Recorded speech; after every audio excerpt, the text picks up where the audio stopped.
ஒரு கிராமத்தில் பஞ்சு என்ற ஒரு பூனை இருந்தது. அது மிகவும் நேர்மையாகவும் எதையும் திருடாமல் வாழ்ந்தது. ஆனால் மற்ற பூனைகள் அதுபோல இல்லை.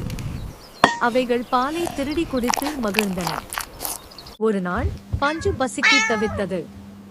மற்ற பூனைகள் அதை சிரித்தன. நீ என்ன பைத்தியமா? நாமெல்லாம் எளிதாக பாலை திருடி குடிக்கிறோம். நீ மட்டும் ஏன் இப்படிப்பட்ட வாழ்க்கை என்று கேட்டன.